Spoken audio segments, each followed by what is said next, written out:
গুপ্তচর স্ত্রীর খোঁজে লুকআউট নোটিশ। ভিক্টোরিয়া বসুর বিরুদ্ধে লুকআউট নোটিশ জারির নির্দেশ সুপ্রিম কোর্টে।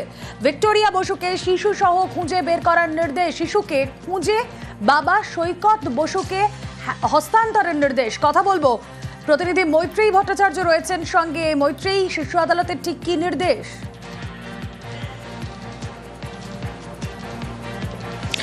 দেখো, আজকে বিচারপতি সূর্যকান্ত এবং বিচারপতি জয়মাল্য বাগচির বেঞ্চে এই মামলাটি ওঠে এবং সেখানেই কড়া নির্দেশ দেওয়া হয়েছে বিচারপতিদের তরফ থেকে। কি কি বলা হয়েছে সেখানে? নির্দেশ দেওয়া হয়েছে ভিক্টোরিয়া বসু বা ভিক্টোরিয়া জিগলিনা, সেই ভিক্টোরিয়া বসুর নামে লুকআউট নোটিশ জারি করার নির্দেশ দেওয়া হয়েছে এবং একই সঙ্গে ভারত সরকারকে এনশিওর করতে বলা হয়েছে যাতে তিনি কোনোভাবেই ভারত ছেড়ে যেতে না পারেন এবং সমস্ত বিমানবন্দর, ইন্টারন্যাশনাল এয়ারপোর্ট এবং তাদের যে ইমিগ্রেশন কাউন্টার রয়েছে সেই সমস্ত ইমিগ্রেশন সেন্টারকে খেয়াল রাখতে হবে যাতে কোনোভাবেই ভিক্টোরিয়া বসু দেশ ছেড়ে পালাতে না পারেন। একই সঙ্গে দিল্লি পুলিশের কমিশনারের কাছে এবং ডিসির কাছে নির্দেশ দেওয়া হয়েছে যেন তারা শিশুকে খুঁজে বের করেন, অর্থাৎ ভিক্টোরিয়া বসু এবং সৈকত বসুর প্রায় 5 বছর বয়সী শিশু সন্তানকে খুঁজে বের করেন এবং তাকে বাবা সৈকত বসুর হাতে হস্তান্তর করে। এমইএ এবং এমএইচ এর কাছে নির্দেশ দেওয়া হয়েছে, এমইএ কে নির্দেশ দেওয়া হয়েছে রাশিয়ান এম্বাসির সঙ্গে যোগাযোগ করতে এবং যে ডিপ্লোম্যাটের সঙ্গে শেষবার দেখা গিয়েছিল ভিক্টোরিয়াকে প্রয়োজনে তার বাড়িতে ঢুকে তল্লাশি করার জন্য যে প্রয়োজনীয় লিয়াজো সেটা করতে। সব মিলিয়ে কড়া পদক্ষেপের নির্দেশ দেওয়া হয়েছে সর্বোচ্চ আদালতের তরফ থেকে এবং আগামীকাল দুপুর 2টোয় এই মামলার ফের শুনানি রয়েছে। রুমেলা, বেশ। এমইএ এবং হোম মিনিস্ট্রি এদের দুজনকে সুপ্রিম কোর্ট ডিরেকশন দিয়েছেন যে লুকআউট নোটিশ ভিক্টোরিয়া বাসু এবং সাত্য বাসু তাদের সম্পর্কে লুকআউট নোটিশ বের করবার জন্য ডিরেকশন দিয়েছেন। আর এই মামলায় আপনারা হয়তো জানেন যে এর আগেই এই মা ভিক্টোরিয়া বাসু তিনি এবার এই বাচ্চাটির কাছে ইন্ডিয়ান পাসপোর্ট থাকা সত্ত্বেও তিনি গোপনে গোপনে একটি রাশিয়ান পাসপোর্ট করিয়েছিলেন। সে রাশিয়ান পাসপোর্টটা জমা করে নেওয়া হয়েছিল, কিন্তু তার রিট পিটিশনের মধ্যেই তিনি প্রেয়ার করে রেখেছিলেন যে তার উদ্দেশ্য হচ্ছে প্রথমে বাচ্চাটিকে দিল্লি নিয়ে আসা এবং তারপরে রাশিয়ায় নিয়ে যাওয়া। কালকে বেলা 2টোর সময় জজ সাহেব আবার শুনবেন। ওর অ্যাক্টিভিটিসটাই সাসপিশিয়াস ছিল।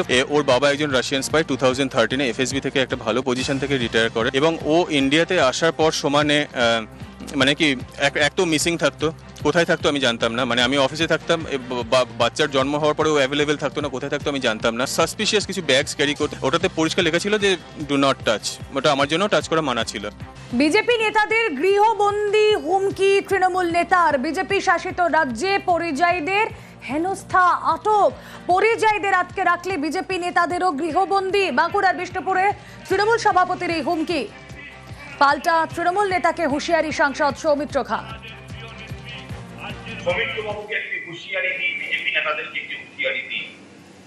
আমার জেলা বিষ্ণুপুর, এই বিষ্ণুপুর সাংগঠনিক জেলার একটি পরিযায়ী শ্রমিক যারা ভারতবর্ষের যে কোনো কোনায় কাজ করতে গেছে, তাদের ওপর যদি এই অত্যাচার, এই অবিচার, এই অন্যায় করা হয়, বিষ্ণুপুর সাংগঠনিক জেলায় বিজেপি নেতাদেরকে বাড়ি থেকে বের হতে দেব না।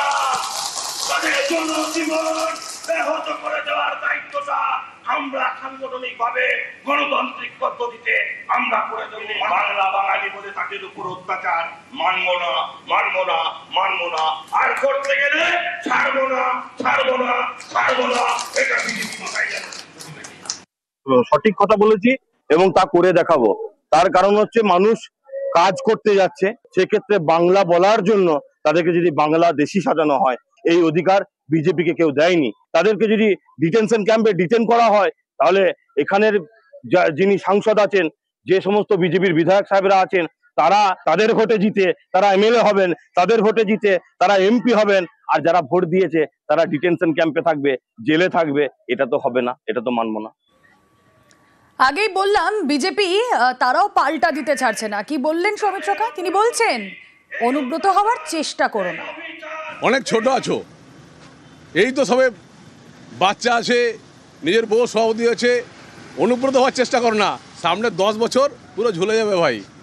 ভালো থেকো, এসব হুমকি দিয়ে লাভ নেই। রাজনীতি করো, দাদাগিরি করতে যাও না। নেতা হতে হও, নেতা হও, দল জায়গা দিয়েছে তোমাকে, ঠিক আছে, কিন্তু কোনো মতে গুন্ডা হতে যাও না। গুন্ডাদেরকে না শেষ পরিণতিটা ওই চুলটা পাকবে না ভাই তোমার। আর এদিকে স্বনির্ভর গোষ্ঠীর টাকা আত্মসাৎ, ব্যাংক ম্যানেজারের বিরুদ্ধে অভিযোগ। 266 স্বনির্ভর গোষ্ঠীর মহিলাদের বিমার নামে প্রতারণা, বিমার টাকা আত্মসাতের অভিযোগ, ম্যানেজারের বিরুদ্ধে প্রতিবাদ, মহিলাদের বিক্ষোভ। সেই ছবি দেখছেন আপনারা।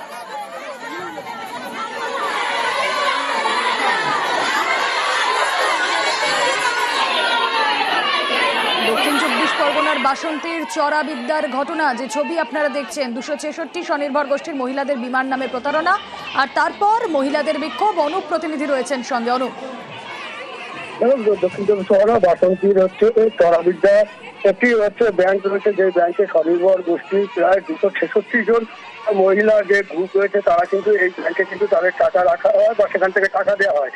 সেই টাকা থেকে কিন্তু ইন্স্যুরেন্সের টাকা কেটে নিচ্ছে বলে এমনই তারা অভিযোগ। কিন্তু সেই ইন্স্যুরেন্সের কোনো কাগজপত্র তারা পাচ্ছে না এবং তাদের জানানো হয়নি। তাদের না জানিয়ে এই টাকা আত্মসাতের অভিযোগ উঠছে যেই ওই যে ব্যাংকটি রয়েছে সেই ব্যাংকের ম্যানেজারের বিরুদ্ধে।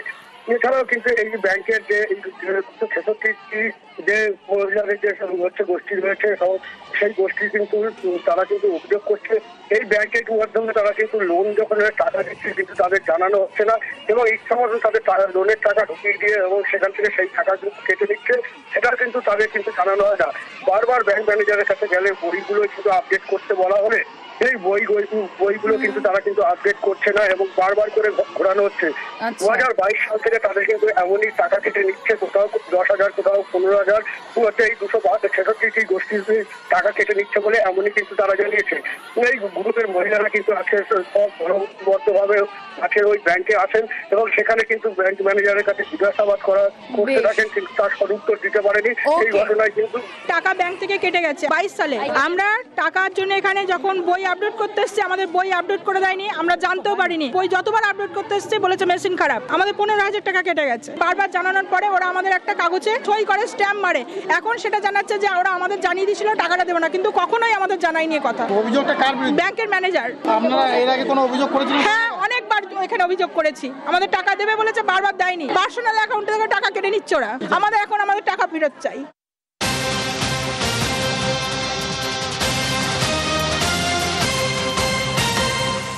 আর এদিকে মদ খাওয়ার প্রতিবাদ করায় কোপ, চা বাগানের নিরাপত্তা রক্ষীকে কোপ। আলিপুরদুয়ারের মাঝের ডাবরি চা বাগানের ঘটনা, নিরাপত্তা রক্ষীর উপর হামলার অভিযোগে ধৃত 2।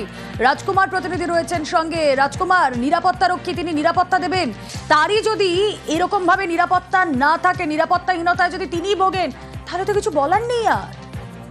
একদমই রুমেলা, দেখা অত্যন্ত চাঞ্চল্যকর ঘটনা। তার কারণ হচ্ছে এর আগেও কিন্তু উত্তরবঙ্গে কিন্তু চা বাগানের ম্যানেজারকে কুপিয়ে খুন করা হয়েছিল, সে সময় প্রচন্ড চাঞ্চল্য চলেছিল। তাই একই রকম ঘটনা কিন্তু আলিপুরদুয়ার শহর লাগোয়া যে মাঝের ডাবরি চা বাগান, সেই মাঝের ডাবরি চা বাগানে গতকাল রাতে ঘটেছে। মদ খাওয়ার প্রতিবাদ করায় ওই চা বাগানের যে নিরাপত্তা রক্ষী, যাকে স্থানীয় ভাষায় চৌকিদার বলা হয়, সেই চৌকিদারকে একেবারে চা বাগানে ব্যবহার হয় যে ঝুর্নি, ধারালো অস্ত্র, সেই ঝুর্নি দিয়ে কোপানো হয়েছে বলে অভিযোগ। আলিপুরদুয়ার জেলা সদর হাসপাতাল তার চিকিৎসা চলছে। এই মুহূর্তে পুলিশ 2 জনকে গ্রেপ্তার করেছে। ওই পেট্রোলিং করার সময়, ডিউটি করার সময় 2 জন ছেলে মার খাচ্ছিল। তাকে অপারেশন করার পর ওরা ওইখান থেকে উঠে চলে যায়।